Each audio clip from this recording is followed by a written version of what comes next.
মান কানা ফি কলবিহি, যে ব্যক্তির অন্তরের ভিতরে মিসকালু যাররাতিন মিন কিবরিন, একটি সরষের দানা যাররা পরিমাণ অহংকার থাকবে, কিবির থাকবে, লা ইয়াদখুলুল জান্নাতা, সে জান্নাতে প্রবেশ করতে পারবে না।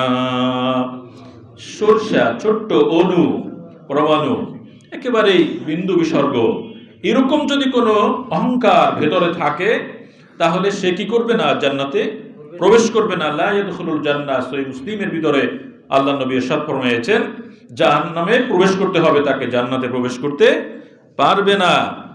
সাহাবী একজন দাঁড়িয়ে গেলেন, বললেন ইয়া রাসূলুল্লাহ, ইয়া হাবিবাল্লাহ, ব্যক্তি পছন্দ করে, এটা কি পছন্দ করে? তার জামাটা যেন সুন্দর হয়, তার পোশাকটা যেন হাসান হয়, সুন্দর হয়, নালাহু হাসানা, তার জুতা জোড়া যেন সুন্দর হয়, এটা ব্যক্তি পছন্দ করে। এটাও কি অহংকার হয়ে যাবে? আল্লাহ নবী ইরশাদ ফরমালেন, কি রুচিশীল নবী আমাদের, কি এত চমৎকার রুচি নিয়ে তিনি পৃথিবীতে আগমন করেছেন। সাহাবীর প্রশ্নের জবাবে বলে দিলেন, সাহাবীরা শোনো, এটা অহংকারের মধ্যে পড়বে না, কেননা ইন্নাল্লাহ জামিলুন, আমার আল্লাহ নিশ্চয়ই আল্লাহ হচ্ছেন অত্যন্ত চমৎকার। আল্লাহ কেমন? চমৎকার। আমরা দেখছি তার সৃষ্টিগুলো এত সুন্দর, যে মানুষগুলোকে তিনি এত চমৎকার করে সৃষ্টি করেছেন, তার রুচিবোধ কেমন। ফুলগুলোকে আমরা ভালোবাসি, এই ফুলের সৃষ্টিকর্তা খালেক যিনি, তিনি কত চমৎকার, এত সুঘ্রাণ ফুলের মধ্যে ফুঁকে দিলেন যে আল্লাহ, সে আল্লাহর রুচিবোধ, সে আল্লাহর সৌন্দর্য কেমন আমাদের অল্প কল্পনার থেকেও আমরা কিছুটা বুঝতে পারি। পারি কিনা? পারি। আপনি আপনাকে অনেক সুন্দর করে সৃষ্টি করেছেন আল্লাহ কালামে, তাই বলছেন লাকাদ খালাকনাল ইনসানা ফি আহসানি তাকওয়িম। আল্লাহ বলতেছেন আমি মানুষ জাতিকে, মুসলমানদের না, খালি গোটা মানব গোষ্ঠীকে আমি অত্যন্ত চমৎকার, বড্ড ভালো আকৃতিতে সৃষ্টি করেছি। খলাকাকা ফাসাওয়া, খালি সুন্দর করে সৃষ্টি করি নাই, ব্যালেন্স করেছি। চোখ একটা ইচ্ছা করলে নিচে দিতে পারতেন, আর একটা উপরেও দিতে পারতেন, দেন নাই। তিনি এখানে মুখ দিয়েছেন, আমরা সুন্দর করে খাবো, ইচ্ছা করলে নাক আমাদের কানের কাছে দিয়ে দিতে পারতেন কিনা? এটা হচ্ছে ব্যালেন্স। খলাকাকা ফাসাওয়া, তিনি বড্ড ব্যালেন্স করেছেন। আপনি যখন জিহ্বার কাছে খাবার নেবেন, নাক থেকে ঘ্রাণ পাবেন, এটা নষ্ট নাকি ভালো আছে, ঠিক না? যদি নষ্ট হয়ে যায় নাক অ্যালাউ করবে না। নাকে যদি আপনার সর্দি লেগে যায়, ঘ্রাণ শক্তি হারিয়ে ফেলেন, জিহ্বায় দিবেন, জিহ্বাটা তিনি এমন ভাবে সেট করেছেন, আপনি যদি এটাকে কোনো খারাপ খাবার জিহ্বার ভিতরে দিয়ে দেন, জিহ্বা অ্যালাউ করবে না, করবে? নষ্ট হলে, টক হলে সে ডিসঅ্যালাউ করবে যে না, এটা খাবার যোগ্য না। এরপরেও যদি আপনি ভিতরে ঢুকানোর চেষ্টা করেন, আপনার যদি জ্বর হয় কিংবা করোনার হালকা রোগীও হন, তাহলে পরে আপনার জিহ্বায় স্বাদ থাকবে না, সব খাবার মাটি মাটি লাগবে, ঠিক কিনা? এরপরে যদি আপনি ভিতরে ঢুকিয়ে দেন, স্টমাক যদি আপনার সুস্থ থাকে, বেশি খারাপ খাবার ভিতরে ঢুকানোর সাথে সাথে দেখবেন এটাকে আপনি ফেলে দিতে হবে বমি করে, ঠিক কিনা? এরপরও গায়ের জোরে আমরা ঢুকালে নানান রকমের বমি হয়, পাতলা পায়খানা হয়, নানান উপসর্গ দেখা দেয়, দেখছেন? এগুলো সব খলাকা ফাসাওয়া, ব্যালেন্স করেছেন, চেক এন্ড ব্যালেন্স এটাকে বলা হয়। সুবহানাল্লাহ বলবেন? আরো একটু হিসাব করে দেখবেন কত যে কিছু। ভুরুটা প্লাক করে দেখেন কেমন লাগে, দেখবেন যে সূর্য এটা সানসেট হিসাবে কাজ করছে, ঠিক না? এখানে এত সুন্দর চক্ষুটা নরম কে দিয়েছেন? আল্লাহ। এত নরম, এত কোমল, এত সেনসিটিভ একটি সৃষ্টি, উপরে তিনি সানসেট দিয়ে দিলেন। এটা আবার অনেক শক্ত, ক্রিকেটের বল এসে লাগতে পারে, বড় ফুটবল এসে লাগতে পারে, আপনি বলবেন একটুর জন্য আমার চোখটা বেঁচে গেল। সুবহানাল্লাহ। এই সানসেট যদি আল্লাহ না দিয়ে দিতেন, হাড্ডি না দিয়ে দিতেন, ওই ক্রিকেটের ছক্কার বল এসে আপনার চোখটাকেও বল বানায় দিত, ঠিক না? ঠিক কিনা? এই ব্যালেন্স করেছেন কে? চিৎকার করে বলেন, কে করেছেন এটা? সে আল্লাহর রুচিবোধ, আল্লাহর সৃষ্টি জ্ঞান কত যে অসীম আমরা বলতে পারবো না, শুধুমাত্র বলবো আল্লাহু আলাম, আল্লাহই ভালো জানেন, ঠিক কিনা? এই জন্য আল্লাহ রুচিবোধ দিয়ে আপনাকে আমাকে সৃষ্টি করেছেন, তার এতেই আমরা বুঝতে পারি যে আল্লাহ তাআলা সৌন্দর্য, আল্লাহ তাআলার সৃষ্টি অনুপম, তিনি অনেক অনেক অনেক অনেক বেশি সুন্দর। আল্লাহ তাআলা কিয়ামতের দিন আমাদেরকে আমাদের এই চোখ দিয়ে আল্লাহ তাআলা এই বদন মোবারক আমাদেরকে দেখার সুযোগ করে দিন, বলুন আল্লাহুম্মা আমিন। আল্লাহকে দেখবেন? আল্লাহকে দেখার ইচ্ছা আছে? দুনিয়ায় সম্ভব না। দুনিয়ায় লা তুদরিকুল আবসার, এই দুনিয়ার কোন দৃষ্টি শক্তি আল্লাহকে দেখতে পারবে না। এটা আমরা পারবো কোথায়? জান্নাতে। আল্লাহ তাআলা দেখা দিবেন এমন ভাবে, নবীজি বলছেন তোমরা তোমার রবকে এমন ভাবে দেখো যেরকম পৃথিবীতে রাতের আধারে চন্দ্রটাকে, পূর্ণিমার চাঁদটাকে দেখো, কিয়ামতের দিন আল্লাহ যখন তার গোলামের উপরে সন্তুষ্ট হয়ে যাবেন, জিজ্ঞেস করবেন তোমরা সন্তুষ্ট কিনা। জান্নাতি মানুষেরা বলবে আল্লাহ এটা কি জিজ্ঞেস করতেছেন? আমাদের এত নাজ নিয়ামত, এত বড় বড় জান্নাত আমাদেরকে তিনি দান করলেন, ঘিরান আর সুঘ্রাণ, খাবার আর খাওয়া। সালামুন আলাইকুম, আল্লাহর পক্ষ থেকে সালাম দিয়ে দেওয়া হবে। তিবতুম, আল্লাহ বলবেন সুখে থাকো সবাই মিলে। সালামুন আলাইকুম, সবাইকে সালাম দেওয়া হবে। সালাম সালামুন কওলাম মির রাব্বির রহিম। পড়েছেন কোথায়? সূরা ইয়াসিনের ভিতরে সালামুন কওলাম মির রাব্বির রহিম। বলেন সালামুন কওলাম মির রাব্বির রহিম। আর রবের পক্ষ থেকে, রহিমের পক্ষ থেকে সালাম, শুধু শান্তি আর শান্তি জান্নাতের ভিতরে। আল্লাহ জিজ্ঞেস করবেন আমার গোলামেরা সন্তুষ্ট হয়েছে কিনা। বান্দারা অবাক হয়ে যাবে, আরো কি সন্তুষ্ট হওয়ার আছে, অবাক হয়ে যাবে, কিরে আমাদের আর কি দিবে আবার, এর মধ্যে আবার আর কি। কিন্তু একটা চাওয়ার মুমিনের থেকে যাবে, মুমিন বুঝতে পারবে না। আল্লাহ তাআলা তার ৭০,০০০ নূরের পর্দা যখন উত্তোলন করে দিবেন, সুবহানাল্লাহ, বান্দা বছরের পর বছর আল্লাহর ওই বদন মোবারক, চেহারা মোবারক দেখে অজ্ঞান হয়ে তাজ্জুব হয়ে জুটলায় পড়ে থাকবে। প্রিয় ভাইরা, দেখার ইচ্ছা আছে না? এটা হলো জান্নাতের শেষ প্রাপ্তি। যা হোক, এটা জান্নাতের বর্ণনা, আমরা ওই দিকটায় যাচ্ছি না। আমরা হচ্ছি যে আল্লাহ তাআলা অহংকার নিয়ে যে কথা বলতেছিলাম, যে সাহাবী প্রশ্ন করলেন যে একজন মানুষ যদি চমৎকার করে সুন্দর করে জুতা পরে, জামা পরে, এটা অহংকার হবে কিনা? তখন তিনি বললেন ইন্নাল্লাহা জামিলুন, নিশ্চয়ই আল্লাহ তাআলা হচ্ছেন সুন্দর, ওয়া ইউহিব্বুল জামাল, আর সৌন্দর্যকে তিনি পছন্দ করেন। বলুন সুবহানাল্লাহ। আহা, আল্লাহ রাসূলের এই কথা আপনি কোথায় পাবেন? কোথায় পাবেন? পৃথিবীর কোন লিডার এরকম চমৎকার করে কথা বলেছে? নিজেরটা ১৬ আনা, কিন্তু অন্যের বেলায় বলে দিয়েছেন যে সবাইকে সুন্দর জিনিস পরলে এটা ভালো। এই জন্য ধনী যারা আছেন তারা ভালো পোশাক পরবেন, অসুবিধা নেই। নবীজি বলছেন ইলবাস জাদিদা, আরে নতুন নতুন পোশাক পরো, তবে একটা শর্ত আছে, নতুন পোশাক একটা কিনবেন পাইপলাইন থেকে, আর একটা গরিবদের দিয়ে দিবেন। সুবহানাল্লাহ বলেন। কি তরিকা! কিনে সব যাকাত খরচ করবেন, এমনটা যেন না হয়। বাজারের সব ওয়ারড্রোব কিনে বাসা বোঝাই করবেন, আর ১৫০০ স্কয়ার ফিট বাসা আরো বাড়াইতে হবে, না হবে না, আরো একটা নিতে হবে, কারণ পোশাক যা জমা হয়েছে কোথায় রাখবেন? এইরকম না, আপনি একটা করে কিনবেন আর একটা করে দান করবেন। কেমন পোশাক? ইলবাস জাদিদা, নতুন নতুন পোশাক পরবেন। ওয়াইশ হামিদান, আল্লাহর হাবিব বলছেন একেবারে স্মার্ট জীবন যাপন করো, প্রশংসিত জীবন যাপন করো, বড্ড সুন্দর জীবন যাপন করো। সুবহানাল্লাহ বলেন। সুন্দর জীবন যাপন কি চুরি করে এনে? আরে আপনি ব্যবসা করে হালাল ভাবে কামাই করে যা এনেছেন, সুন্দর সুন্দর খাট কেনেন, কোনো অসুবিধা নেই। তবে এই ব্যাপারেও কথা বলবো, কিনবেন কিনা। এরকম জীবন যাপন করো। আপনার যদি প্লেনে যাওয়ার ক্ষমতা থাকে প্লেনে যান, ফ্লাইট চড়েন, সময় সেভ করেন, কাজ করেন। এই পয়সা আছে, রিক্সা উঠে বসে থাকবেন না, প্লেনে যাবেন, তাড়াতাড়ি করে সময় সেভ, এসে আবার ভালো কাজ করবেন। এভাবে অমুত শাহিদান, মরার সময় শহীদি মৃত্যুবরণ করো। দেখছেন, শহীদি মৃত্যুবরণ করো। এই জন্য আল্লাহ নবীর প্রিয় সাহাবী হযরত ওমর ইবনুল খাত্তাব রাদিয়াল্লাহু তাআলা আনহু তিনি দোয়া করতেন, আয় আল্লাহ তাআলা আপনার রাস্তায় আমাকে আপনি শহীদি মৃত্যু দান করুন। সুবহানাল্লাহ। ওয়াজআল মাউতি ফি বালাদি রাসূলিক, আর আপনার রাসূলের শহরে আমাকে আপনি ইন্তেকালের ফয়সালা করে দিন। কি দোয়া! এরকম দোয়া করবেন সব সময়। দোয়ার খুঁজেই পান না, সব দোয়া হুজুরদের কোডে দিয়ে দেবেন। হুজুর সব সমস্যা, ওই যে আরো দুই এক জায়গায় গেলে পরে তারা এত টোকেন দেয়, টোকেন আছে না, টোকেন চিনেন তো, লিখে লিখে দেয় তার সমস্যা এটা, ও বলে এর সমস্যা ওটা, ও বলে ওর সমস্যা ওটা। এই সমস্যার জন্য কার কাছে কে যাবে? যার সমস্যা সে তার রবের কাছে যাবে, যার সমস্যা সে তার রবের কাছে যাবে। ওকে, আপনি দোয়ার জন্য আমরা সবাই সবার কাছে মুহতাজ, এটা তো করবই, কিন্তু আপনি নিজেরটা বাদ দিয়ে অন্যের কাছে দিয়ে দিচ্ছেন কেন? দোয়া করতে, দোয়া চাইতে যাবেন কার কাছে? আল্লাহ। জোরে বলেন কার কাছে? মুশকিলে আসান বড় বড় বিজ্ঞাপন দেয় এখন, দেখছেন?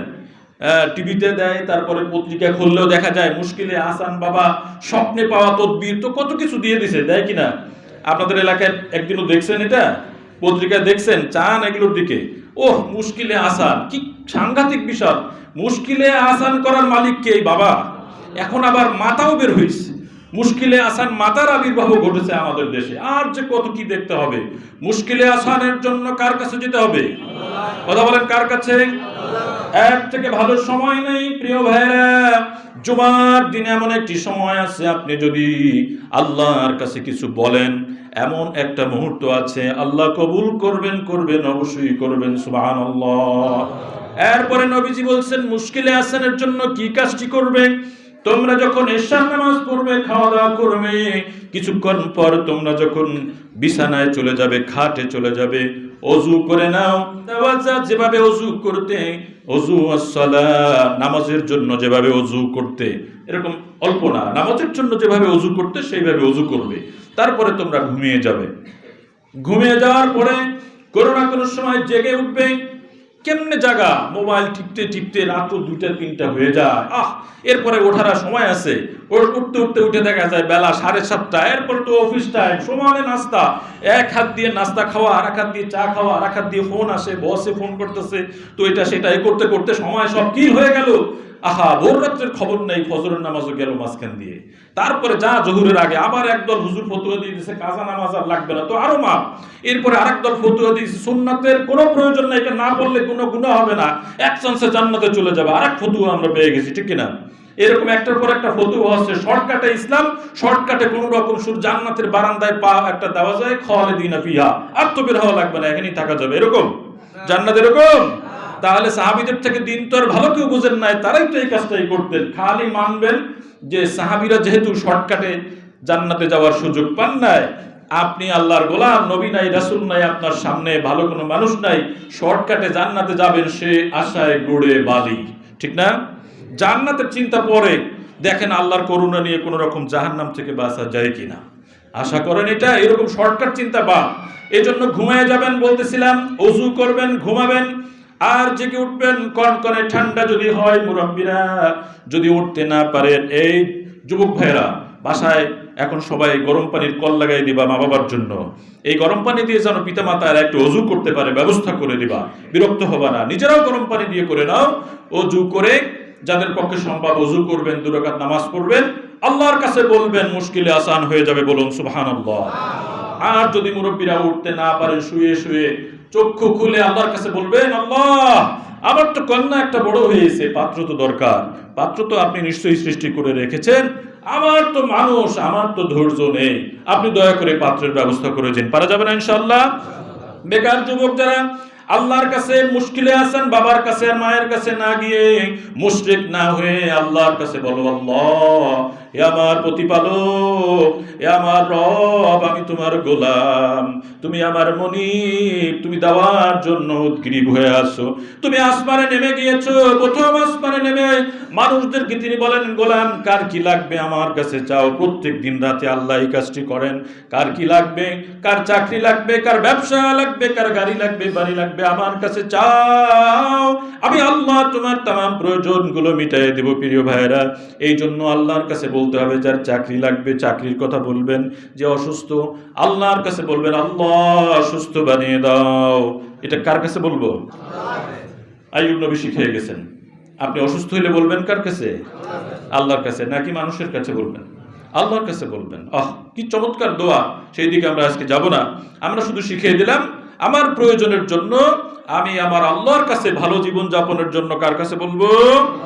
আল্লাহর কাছে। ওযু করতে না পারলেও শুয়ে শুয়ে পারা যাবে না। আর কি লম্বা রাত, মাত্র 23 ডিসেম্বর গেল না, একেবারে লম্বা রাত।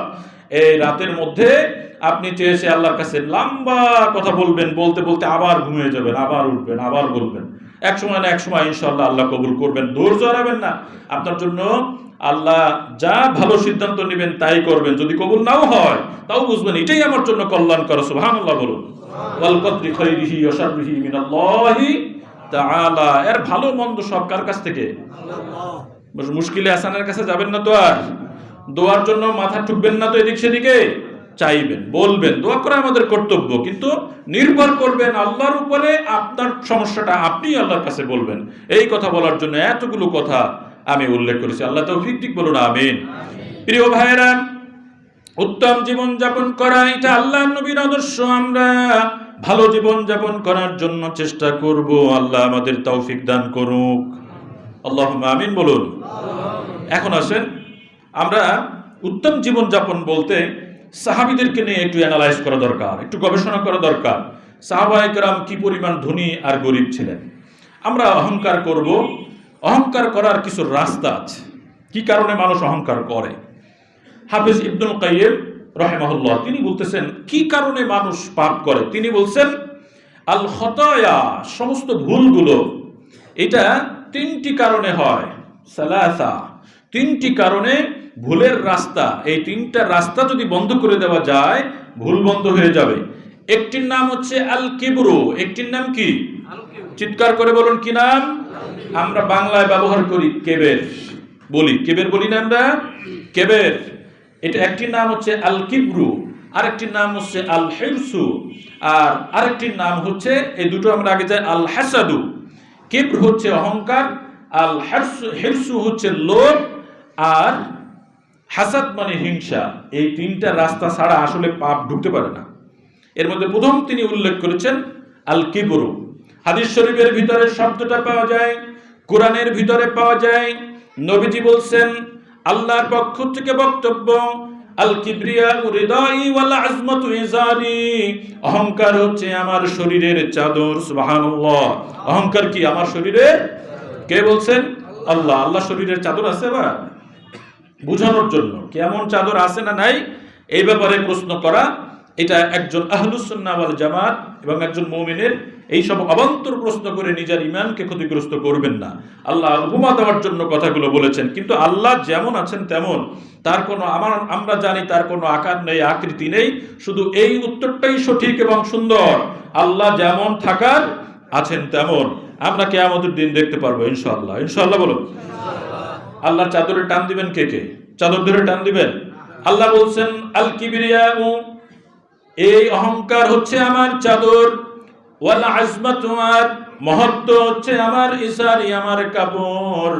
ফামান নাযাআনি, যে ব্যক্তি চাদর এবং কাপড় ধরে টানাটানি শুরু করে, টানাটানি শুরু করে না মানুষ, কাপড় এবং চাদর ধরে যেই ব্যক্তি টানাটানি শুরু করে, এর যে কোনো একটি ধরেও যদি টান দেয়, ফাআলকাইতুহু ফিন্নার, আমি তাকে জাহান্নামের ভিতরে নিক্ষেপ করব। চিৎকার করে বলুন নাউযুবিল্লাহ। আল্লাহর জাহান্নামের নিক্ষেপের মধ্যে আমরা পড়তে পারবো? আল্লাহ মাফ করুক, বলুন আমিন। আল্লাহুম্মা আমিন। এই চাদর টানা যাবে না। এবার আসেন, অহংকারের অনেকগুলো কারণ আছে। আচ্ছা, এই অহংকার করে, অহংকার এই তিনটা রাস্তা একটু বলে দেই, তাহলে আপনাদের বুঝতে সুবিধা হবে। অহংকার পৃথিবীতে নয়, জান্নাতের ভিতরে প্রথম করেছে যেই ব্যক্তি, সেই ব্যক্তির নাম হচ্ছে ইবলিস, মুআল্লিমুল মালাইকা, যিনি ফেরেশতাদের লিডার, ফেরেশতাদের শিক্ষক। সেই ব্যক্তির কি নাম? ইবলিস। কি নাম? আদম আলাইহিস সালামকে আল্লাহ সৃষ্টি করলেন। আদম আলাইহিস সালামকে আল্লাহ মাটি দিয়ে সৃষ্টি করেছেন, আর শয়তানকে তিনি আগুন দিয়ে সৃষ্টি করেছেন। যখন আল্লাহ আদম নবীকে সৃষ্টি করলেন, আদম নবীকে সৃষ্টি করার জন্য আল্লাহ তাআলার 120 বছর লেগেছে। কয় বছর? কয় বছর? আল্লাহর এত কাজ ঢিলা ঢালা, দেখছেন 120 বছর বসে আল্লাহকে বানিয়েছেন। এরকম বিষয়টা কি এরকম? আল্লাহ তাআলা এগুলো পরিষ্কার করে মুখস্থ রাখবেন। ইন্নামা আমরুহু ইযা আরাদা শাইআন আন ইয়াকুলা লাহু কুন ফায়াকুন। আল্লাহ যখন কোনো কিছু বানাতে চান, সৃষ্টি করতে চান, তিনি শুধু বলেন কুন, আর ফায়াকুন, সাথে সাথে ইনস্ট্যান্টলি সেটা হয়ে যায়। সুবহানাল্লাহ। এটা হলো আল্লাহ সৃষ্টির। আল্লাহ যে কোনো কিছু বানাতে চাইলে সূরা ইয়াসিনের আয়াত কুন আর ফায়াকুন, একেবারে ডিজিটালও না, এরও আগে হয়ে যায়। সব ডিজিটাল তো মানুষের সৃষ্টি, সুতরাং এর আগে হয়ে যায়। আল্লাহ শুধু চাইলেই হয়, আল্লাহ শুধু ইচ্ছা করলেই হয়ে যায়। সেই আল্লাহ আদম আলাইহিস সালামের সময় শক্তি কি একটু কম ছিল? এরকম কথা বলেন, এরকম? আল্লাহ তাআলা সৃষ্টি করতে চাইলেন, খলিফা বানাবেন, তিনি বিভিন্ন জায়গায় অনেক লম্বা হিস্ট্রি, ইসরাফিলকে পাঠালেন, সবাইকে পাঠালেন, আজাজিলকে দিয়ে, তিনি আজরাইলকে দিয়ে তিনি মাটি নেওয়ালেন, মাটি দিয়ে তিনি সৃষ্টি করলেন। 1 নয় 2 নয়, 120 বছর বসে নবী আদমকে তিনি সৃষ্টি করলেন, ফেলে রাখলেন, জান্নাতের ভিতরে নিয়ে তিনি তাকে ফেলে রাখলেন। খালাকাল্লাহু আদম আলা সূরাতিহি 60 দিরাআন। আল্লাহর নবী বলতেছেন তাকে তিনি তার আকৃতিতে সৃষ্টি করলেন। 60 দিরাআন, 60 গজ লম্বা। গজ বুঝেন তো? 2 ফিট 3 ফিটে এক, এইখান থেকে শুরু করে নিয়ে এই পর্যন্ত এই জিরা বলা হয়। আল্লাহর নবীর এই আদম আলাইহিস সালাতু ওয়াস সালামের আকৃতি কয় হাত? 120 হাত হয় আমাদের দৃষ্টিতে, তাই না? কত? 120 হাত, মানে 60 গজ। তিনি তাকে এভাবে বানালেন। 120 হাত যে মানুষটি লম্বা, আকারে আকৃতিতেও তো আর একটু স্বাস্থ্য হেলদি না হলে হয়, তার তো বাসের মতো হয়ে যেত, ঠিক কিনা? আমরা তো মনে করি সর্বনাশ, 120 হাত লম্বা, এটা কেমন দেখা গেছে? ওই সময় এরকমই ছিল। জান্নাতের ভিতরে সৃষ্টি করার পরে তাকে ফেলে রাখলেন। এরপরে দেখা শুরু করলো, ফেরেশতারা দেখতে থাকলো। ইবলিসও নিজে গিয়ে দেখলো যে এটা আবার কি জিনিস, এটা কি চিজ। এই ইবলিস বুঝতে পারে না এটা কি জিনিস, সে দেখতে থাকলো, খালি এদিক সেদিক সব দিকে দেখে। তারপরে নাকের ভিতর দিয়ে ইবলিস ঢুকে পড়লো। ঢুকে ভিতরে গিয়ে নারী টারি যা আছে এগুলো চেক করতে থাকলো, কি এটা ইবলিস বুঝতে পারতেছে না। তারপরে নিচের ফাঁকা জায়গা থেকে ইবলিস বের হয়ে যেত। কুল্লা ইয়াউমিন, প্রত্যেক দিন ইবলিস এই কাজটা করত, কিন্তু সে উদ্ধার করতে পারতো না যে এটা কি সৃষ্টি। আল্লাহ বুঝতে পারতো না, বিরক্ত হয়ে যেত, রাগ হয়ে যেত। 1 নয় 2 নয়, এরকম 1 বছর নয়, 2 বছর নয়, 20 নয়, 30 বছর নয়, 40 বছর জান্নাতের ভিতরে পিতাজিকে এরকম পুতুল আকারে ফেলে রাখলেন। সুবহানাল্লাহ। 120 আর এখানে 40। হঠাৎ করে একদিন ইবলিস রেগে গেল। এই ইবলিসের রাগের বিষয়টা কিন্তু জান্নাতেও ছিল, ফেরেশতারা রাগ হইতে পারে না। ওইখানেও এই ইবলিস নিজে রাগ হয়ে গেল, কি এটা বানালো আমি ওটা বুঝতেই পারি না। এটা রাগ হয়ে থুতু নিক্ষেপ করলো আমাদের পিতাজির শরীরের ভিতরে। ওই থুতু গিয়ে পড়লো নাভি বরাবর। নাভির এখানে পড়ার পরে এটা এখান থেকে, এই যে নাভিটা নিচু না একটু, মানুষের শরীরের বডি ফিটনেস থেকে নাভিটা একটু নিচু না উঁচু?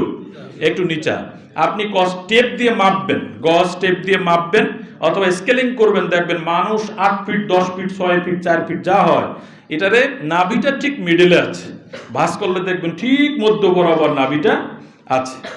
নবীজি আল্লাহ ডাক দিলেন, ফেরেশতাদের বললেন থুতু উঠে ফেলাও। ফেরেশতাদের বললেন থুতু উঠাও। এই উঠাতে গিয়ে এই জায়গা থেকে একটু নিচে হয়ে যায় এবং সেইটাই সৃষ্টির আকৃতি হয়ে যায়, এটা একটু নিচে হয়ে যায়। সুবহানাল্লাহ বলেন। আল্লাহ তাআলা আদমকে বললেন এটাকে সিজদা করো। তিনি বললেন মা মানাকা আল্লাহ তাসজুদা, তোমাকে কিসে নিষেধ করেছিল সিজদা করতে? কে নিষেধ করেছিল? ইদ আমারতুক, আমি যখন তোমাকে আদেশ করেছিলাম সিজদা করার জন্য, মা মানাক, তোমাকে কিসে নিষেধ করেছিল, তুমি কেন নিষেধ করলেন না? সে বলল আনা খায়রুম মিন, আনা খায়রুম মিন। কোরআনের আয়াত আল্লাহ তাআলা বলছেন, ইবলিস বলল আনা খায়রুম মিনহু, আমি তার থেকে বড়, আমি তার থেকে ভালো, আমি তার থেকে শ্রেষ্ঠ, আমি তার থেকে সব দিক থেকে ভালো। কেননা খলাকতানি মিন নার, আমাকে আগুন থেকে সৃষ্টি করা হয়েছে। আগুনের কোয়ালিটি হলো উপরমুখী, ঊর্ধ্বমুখী, সেটা উপরের দিকে যায়। আগুন জ্বালালে কি নিচের দিকে যায় না উপরের দিকে যায়? কোথায়? আগুনের গতি কোথায়? উপরে। এই জন্য আমি বড়। আর তাকে মৃত্তিকা, মাটির থেকে সৃষ্টি করা হয়েছে। মাটির বৈশিষ্ট্য হলো নিচের দিকে যাওয়া। মাটি যদি আপনি ফেলে রাখেন ধীরে ধীরে নিচের দিকে যাবে। বৃষ্টি পড়লে মাটি ক্ষয় হয়ে যায়, পানি দিলে মাটি নরম হয়ে যায়, নরম মাটি দিয়ে যা খুশি তা বানানো যায়। এই জন্য মানুষের বৈশিষ্ট্য হচ্ছে বিনয়ের বৈশিষ্ট্য, আর ইবলিসের বৈশিষ্ট্য হচ্ছে কি? গরম বৈশিষ্ট্য, গরম করা, ঠিক না? এই জন্য সে বলল আনা খায়রুম মিন। এই ইবনে হাফেজ ইবনুল কাইয়্যিম বলছেন যে 3 রাস্তা দিয়ে মানুষ পাপ করে। এর একটি হচ্ছে অহংকার, যেমনটা আমাদের পিতাজির সাথে ইবলিস করেছিল। দ্বিতীয় নম্বরে আল হিরসু, তিনি বলছেন দ্বিতীয়টা হচ্ছে লোভ। লোভের কারণে মানুষ পাপ করে। সেই লোভটি পেয়ে বসেছিল আমাদের পিতাজির মধ্যে। যখন শয়তান গিয়ে বলল যে তুমি তো খালিদিনা ফিহা, এখানে চিরস্থায়ী থাকতে পারবে না, একেবারে ফরএভার, সারা জীবন যদি জান্নাতে থাকতে চাও তাহলে এই ফল খাওয়া শুরু করো, তাহলে খালিদিনা ফিহা, জান্নাতে চিরজীবন তুমি থাকতে পারবে। তাহলে জান্নাতে থাকার লোভ হয়ে গেল। এই লোভের কারণে তিনি জান্নাত থেকে ফাআযাল্লাহুমা শাইতান ফাআখরাজা মিনহুমা, এবং তারা পদস্খলিত হলো, তাদেরকে জান্নাত থেকে খারিজ করে দেওয়া হলো, ঠিক কিনা? এটা হচ্ছে লোভ। এই জন্য দেখবেন বড় বড় কর্তা একটুখানি ঘুষ খায় আর তার ওএসডি হয়ে যায়, তাকে সাসপেন্ড করে দেওয়া হয়, চাকরিচ্যুত হয়ে যায়, ঠিক কিনা? কত মানুষের ইটা সেটা গেছে, আমাদের দেশের বড় বড় কর্তারা এইসব বিভিন্ন জায়গায় জেল জরিমানা খাটতেছে না। এত এত উদাহরণ আপনারা বুঝে নেবেন যে লোভের কারণে যা হওয়ার তা হয়। তৃতীয় নাম্বারে বললেন সেটা হচ্ছে হাসাদ, হিংসা। হিংসার কারণে মানুষ পাপ করে। পৃথিবীতে প্রথম হিংসা প্রদর্শন করলো আমাদের পিতাজির সন্তান হযরতে হাবিলকে মেরে দিল যেই লোকটা, কাবিল। সে কি করলো? হিংসা করলো তার ভাইকে। কাবিল সে মেরে দিল কাকে?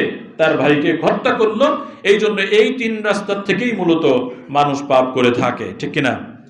একটু জিকির করে নেন, আল্লাহ আল্লাহ।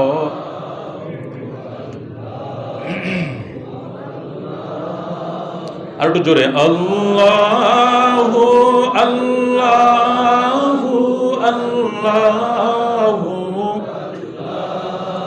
যেখানে যে পানে যে দিকে তাকি, কিছুই যে দেখি না গো তুমি ছাড়া। আল্লাহু আল্লাহু আল্লাহু আল্লাহু আল্লাহ, ইলাহা ইল্লাল্লাহ। ইবলিসের কথা শোনার পরে কি ঘুম এসে গেল? ঝিম দিয়ে গেলেন? কথা একটু বেশি শোনানোর জন্য তাড়াতাড়ি বলি, যাতে করে একটু বেশি ব্যাখ্যা করা যায়। আপনাদের মেধা মাশাআল্লাহ ভালো, স্পিড ভালো, ইয়াং এনার্জেটিক আছেন সবাই।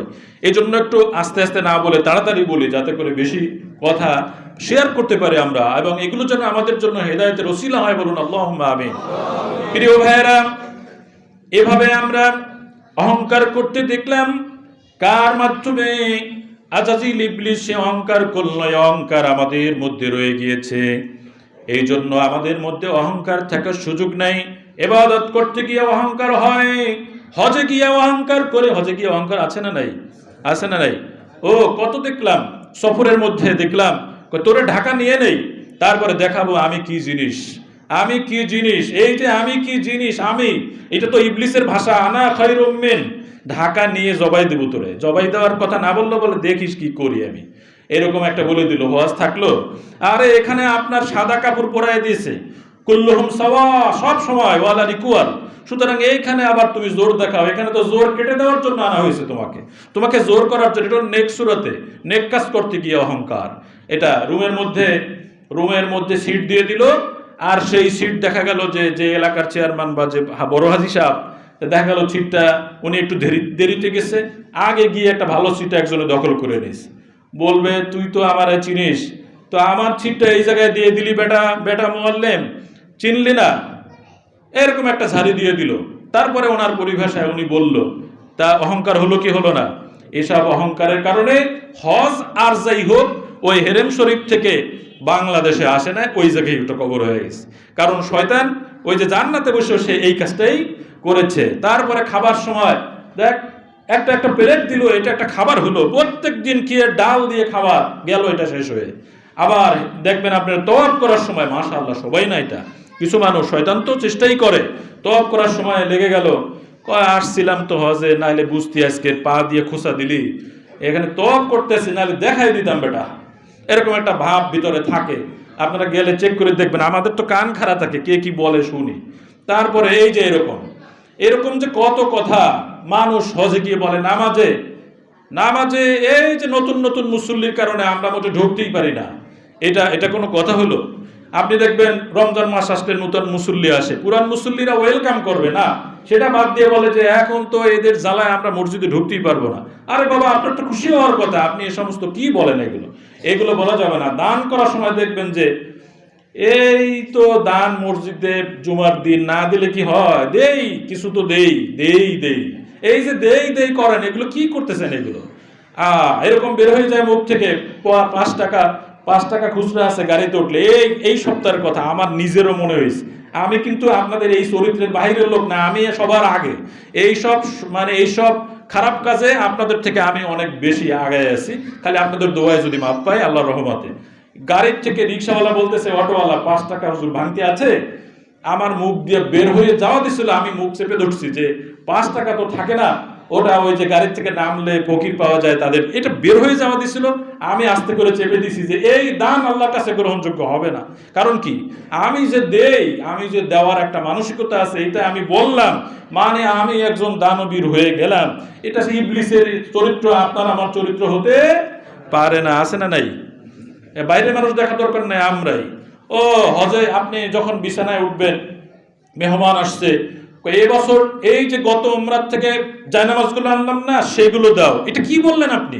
গত উমরায় গেছিলেন এটা শোনানোর জন্য এটা বললেন আপনি, ভিতর তো এই কাজটাই করেছে। এটা কি করলেন আপনি? এটা বলবেন না, এগুলো বললে আমরা বলবো না, বললে শেষ হয়ে যাবে।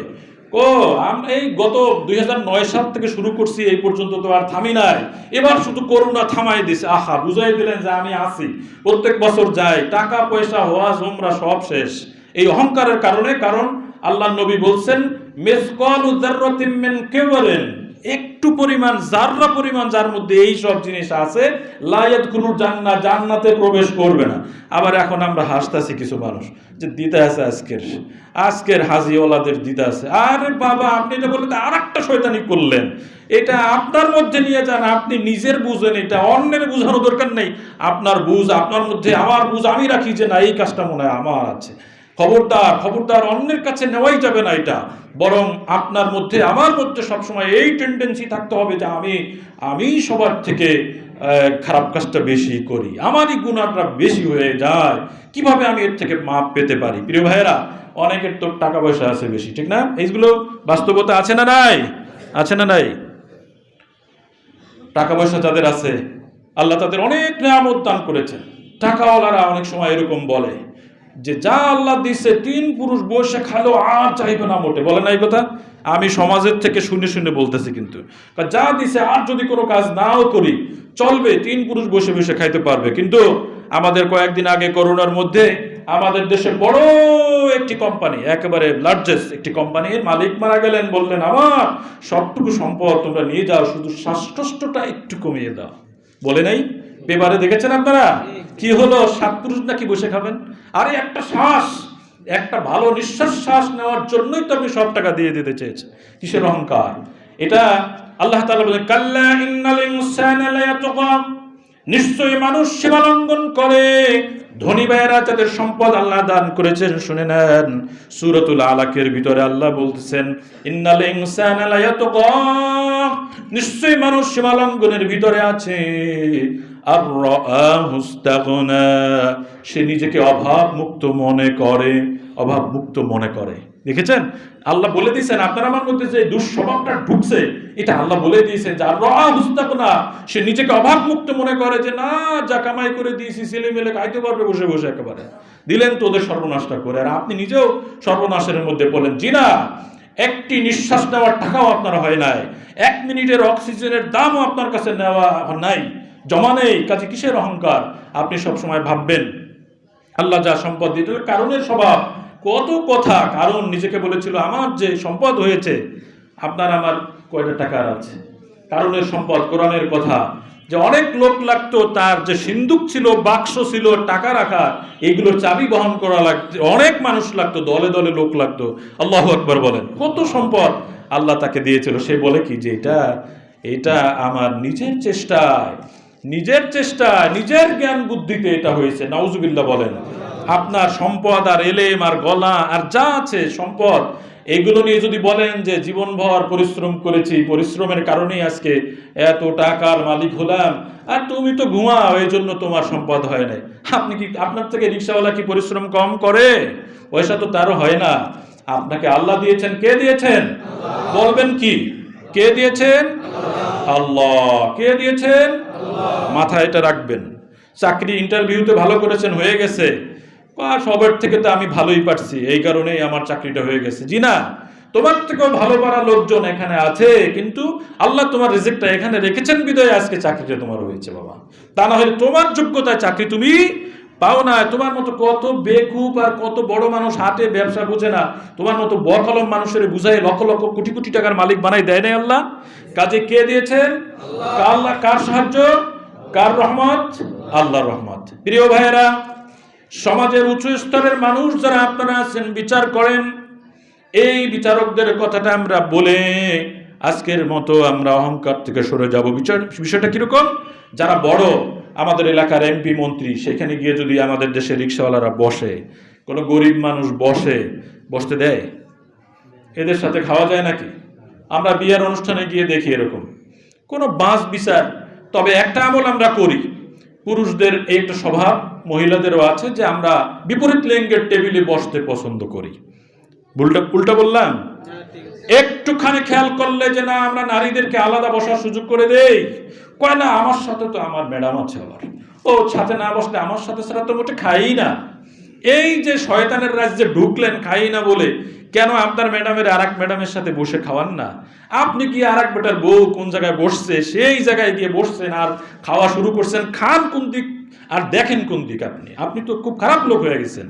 এইগুলো খেয়াল করতে হবে। সমাজের বিচ্ছিন্ন কথা নয় এগুলো, সমাজের কোনো বিচ্ছিন্ন চরিত্র নয়, বরং চলমান চরিত্র খেয়াল রাখতে হবে। যে না, যারা বিয়ের আয়োজন করেন তারাও এই কাজটি করবেন, আর যারা গিয়ে বসেন একটু বাছ বিচার করে বসবেন। এই জন্য যদি আপনার টেবিলে একজন রিক্সাওয়ালা বসে আর বলবে এই বেটার দাওয়াতে আসতে চাই না, দেখো পজিশন বোঝে, একটা পজিশন আছে না?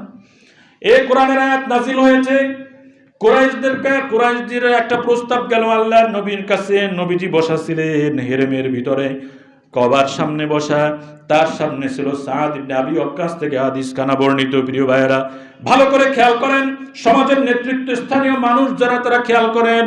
আপনাদেরকে ছোট করার জন্য নয়, কোরআনের আয়াত শোনায় দিচ্ছি।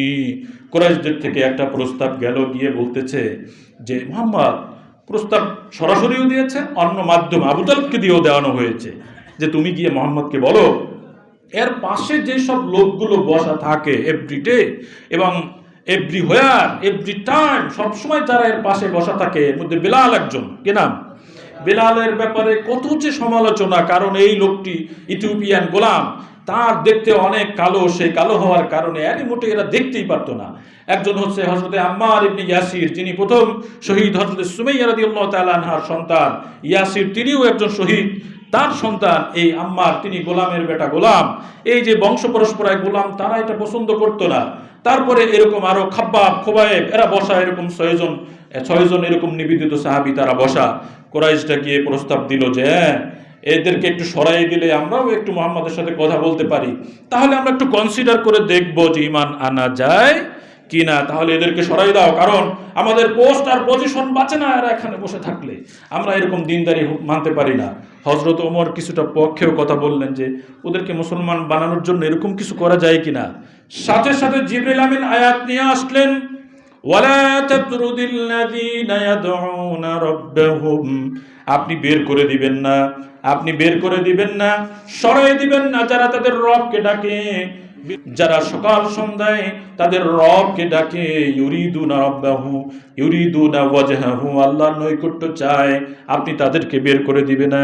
ফাতাতরুদাহুম, আপনি যদি তাদেরকে গেট আউট করে দেন, বের করে দেন, ফাতাকুনা মিনাজ জালিমিন, আপনি জালেমদের অন্তর্ভুক্ত হয়ে যাবেন। নাউজুবিল্লাহ। কি ধমক আল্লাহকে! দেখছেন আল্লাহর রাসূলকে কি বলছেন? ফাতাতরুদাহুম, আপনি যদি তাকে বের করে দেন এই দলকে, তাহলে আপনি জালেমদের অন্তর্ভুক্ত হয়ে যাবেন, এই কাজটি আপনি করবেন না। ইনস্ট্যান্ট আয়াত নাজিল হয়েছে, সুবহানাল্লাহ বলুন। প্রিয় ভাইরা, আপনি দেখেছেন, এই জন্য নামাজে যখন আমরা বসি তখন বিষয়টা কেমন হয় যে আমরা সবাই দাঁড়িয়ে যাই। আমাদের মসজিদে সালাউদ্দিন ভাই দাঁড়াইলো, মসজিদের সভাপতি, আপনি গিয়ে যদি দাঁড়ান আর সালাউদ্দিন ভাইয়ের মনে যদি এই আসে যে বেটা আমি সভাপতি, তুই বেটা আমার পাশ যে দাঁড়ালো, নামাজ হবে? আমাদের সেক্রেটারি, আমাদের এইসব গণ্যমান্য ব্যক্তিবর্গের পাশে কেউ দাঁড়াইলে কোনোদিন বলছে যে বেটা এখানে দাঁড়াতে পারবি না? বলছে কোনোদিন বলছে? আল্লাহ সাক্ষ্যদাতা যে কোনোদিন এই কথা কারো মনেও আসে না। যদি আসে তার নামাজ হবে না, এটাই ইসলামের শিক্ষা। প্রিয় ভাইয়েরা, এই জন্য বড় ছোট বড়, নবীজি বলছেন 500 বছর এগিয়ে আছে গরিবরা। তোমরা আমি মুহাম্মদকে অভাবী লোকদের মধ্যে খোঁজো, ধনীদের মধ্যে খোঁজো না। বাকি কথা আবারও বলতে হবে ইনশাআল্লাহ।